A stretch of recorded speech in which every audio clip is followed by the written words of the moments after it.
My name is Rizvi Khan और मैं बनाता हूँ टेक्निकल वीडियोस बहुत ही आसान से शब्दों में, ताकि आपको बड़ी आसानी से कोई बात या टेक्नोलॉजी आपको समझ आ जाए। ठीक है, तो आज का मेरा टॉपिक होगा UTP cable. UTP cable, yes, unshielded twisted pair cable. दरअसल आपने देखा होगा जो इंटरनेट है और इसके अलावा बहुत सारी चीज़ें होती हैं। लोकल एरिया नेटवर्क होता है, कंप्यूटर आप उसमें कनेक्ट रहते हैं, कुछ कैमरे होते हैं, आईपी कैमरास वगैरह, वो एलवीआर से इसी केबल के थ्रू कनेक्टेड रहते हैं। वो भी मैं किसी भी डिस्कस करूंगा। तो आइए देख लेते हैं कि यूटीपी केबल का हुलिया क्या होता है। दरअसल यूटीपी केबल जो होती है, इसमें होती है एक आउटर जैकेट, यानी इसका एक बाहरी खोल होता है, बाहर की तरफ से खोल होता है, और उस खोल के अंदर होती है 8 तारें। कितनी होती है? 8 वायर्स होती हैं और 4 पेयर होते हैं, यानी एक दो वायर जो होती है दूसरे के साथ लिपटी रहती है। जैसे कि आप देख रहे हो स्क्रीन पर, यहाँ पे देख रहे हैं आप कि इसमें जो है एक आउटर जैकेट है, बाहर की तरफ खोल है, लेकिन अंदर की तरफ 4 वायरें इसमें दी गई हैं, जैसे कि green green white, blue blue white, orange orange white and brown brown white. तो इस तरह से करके बेस कलर 4 है, ब्लू, ग्रीन, ऑरेंज और ब्राउन, और उसी के साथ में होता है इसका व्हाइट। ठीक है, जैसे कि ग्रीन के साथ ग्रीन व्हाइट, ब्लू ब्लू के साथ ब्लू व्हाइट, ऑरेंज ऑरेंज के साथ orange white and brown brown के साथ ब्राउन व्हाइट। अच्छा, कैसे पता लगेगा कौन किसका व्हाइट है? देखिए, कंपनी ने इतने अच्छे ढंग से इसको बनाया है कि जो ब्राउन वायर है वो तो कम्प्लीटली ब्राउन ही होगी, लेकिन जो उसका व्हाइट है तो एक्चुअली वो ब्राउन वायर होती है, लेकिन उसमें एक धारी होती है व्हाइट कलर की। तो अगर ब्राउन कलर में व्हाइट कलर की धारी है तो वो वाली वायर कहलाएगी ब्राउन व्हाइट। ठीक है, तो ब्राउन के साथ ब्राउन व्हाइट का पेयर होता है, और ग्रीन के साथ ग्रीन व्हाइट का पेयर होता है, ऑरेंज के साथ ऑरेंज व्हाइट का पेयर होता है, और इस तरह से ब्लू के साथ ब्लू का पेयर होता है। तो इस तरह से इसमें 4 पेयर होते हैं, दो दो वायरों के, एक दूसरे के साथ लिपटी रहती है दो दो वायरें, और टोटल वायर होती है इसमें 8, राइट, 8 वायर होती हैं। तो ये pair 1, pair 2, pair 3 and pair 4।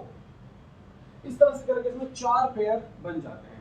तो इस केबल का स्ट्रक्चर जो है कुछ इस तरीके का होता है, ताकि आप इसको देखते पहचान लें। मैंने आपको इसका स्ट्रक्चर बता दिया है। आइए देखते हैं कि इसकी फीचर्स क्या होती हैं, इसकी खूबियां क्या होती हैं। तो सबसे पहले बात करेंगे सेगमेंट लेंथ की। सेगमेंट लेंथ क्या होती है? देखिए, ऐसा बिल्कुल नहीं होता कि एक वायर ली आपने और उसको 500-700 मीटर तक ले गए, बट बंडल खोलते चले जा रहे हैं, और एक सिरे को आपने इस वाले कंप्यूटर में कनेक्ट किया और दूसरे सिरे को दूसरे वाले कंप्यूटर में कनेक्ट किया, और जब किसकी लेंथ कितनी हो गई, लगभग 300, 400, 500 मीटर की हो गई, तो ऐसा बिल्कुल नहीं होता कि आपका ये कंप्यूटर वहां तक डेटा पहुंचा देगा। याद रखिए, हर केबल की एक फिक्स्ड लंबाई होती है कि जहां तक वो सिग्नलों को प्रॉपर्ली फेंक सकती है, यानी कि थ्रो कर सकती है। तो याद रखिए, केबल की वो मैक्सिमम लेंथ, वो मैक्सिमम लंबाई जहां तक सिग्नल एक कंप्यूटर से दूसरे कंप्यूटर या किसी भी एक डिवाइस से दूसरी डिवाइस तक विदाउट एनी वीकनेस चले जाते हैं, इसे वायर की सेगमेंट लेंथ कहा जाता है। देखिए, इसके ऊपर भी बहुत पीछे इसके बैक साइंस होता है।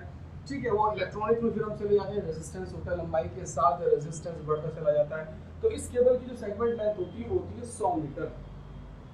याद रखिए, विदाउट रिपीटर के ये केबल 100 मीटर तक डेटा अपना पहुंचा सकती है। अच्छा देखिए, ऐसा भी होता है कि जो केबल होती है कई वैरायटी में आती है, थोड़ी सी हल्की क्वालिटी में भी आती है, अच्छी क्वालिटी में भी आती है।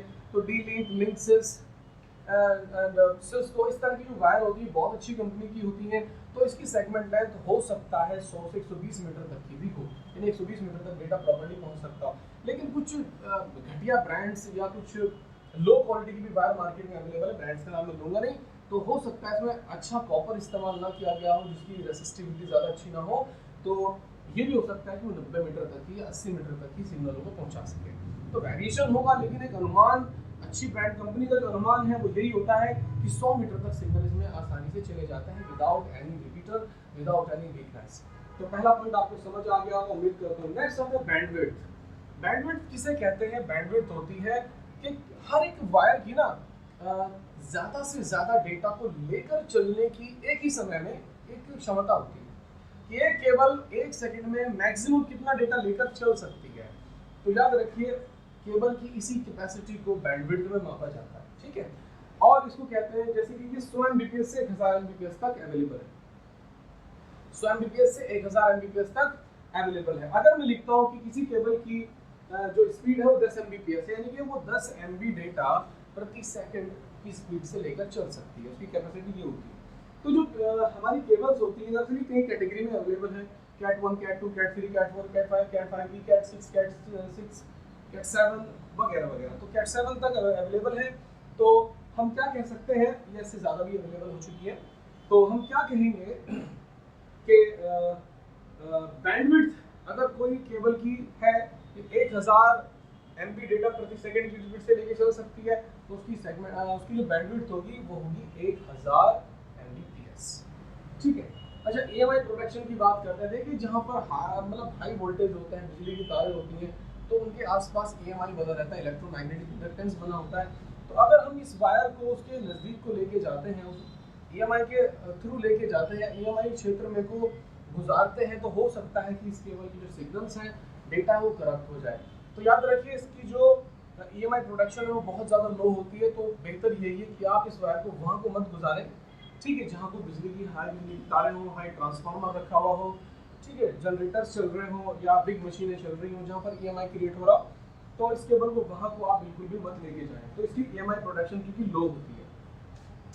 कनेक्टर इस केबल में जो यूज होता है वो होता है RJ45 कनेक्टर होता है। तो बहुत फेमस कनेक्टर है RJ45। गूगल पे अगर सर्च मारेंगे तो RJ45 के नाम से आ जाएगा।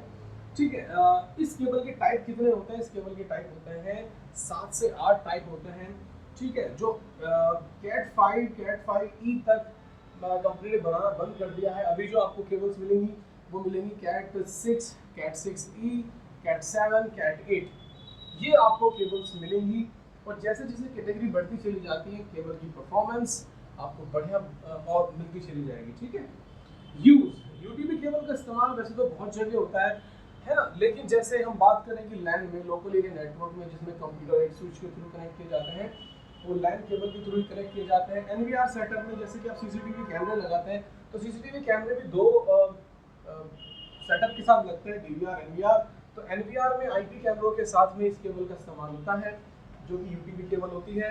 And mostly general internet access करने के लिए भी मॉडेम टू आपके डीवीआर तक जो केबल आएगी वो भी लैन केबल ही आएगी। और बहुत सारे पर्पस में इसका इस्तेमाल किया जाता है।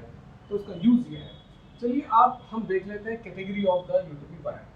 ठीक है। यूटीपी केबल कितने कैटेगरी में है और कौन सी कैटेगरी की वायर कितनी स्पीड हमें प्रोवाइड करा देती है, चलिए देखते हैं।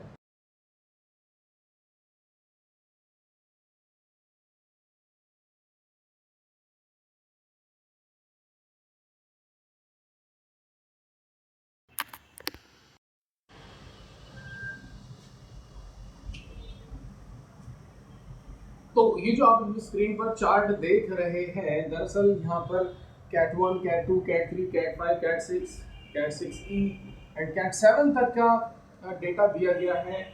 दूसरे कॉलम में जो इसमें लिखा हुआ है वो इनकी जो है वो सेगमेंट लेंथ दी गई है कि 10 मीटर्स तक, और स्पीड भी लिखी हुई है, स्पीड का भी इसमें मेंशन हुआ है। और स्पीड के अलावा इसमें जो है ये कौन सा स्टैंडर्ड कहलाता है, गीगाबिट इथरनेट में चलेगा या 10 गीगाबिट इथरनेट में चलेगा। तो यानी कि अब जो केबल आ रही है कैट 7 जैसी, तो 10,000 Mbps यानी 10 Gbps तक भी डेटा ही प्रोवाइड करा देंगी। ठीक है।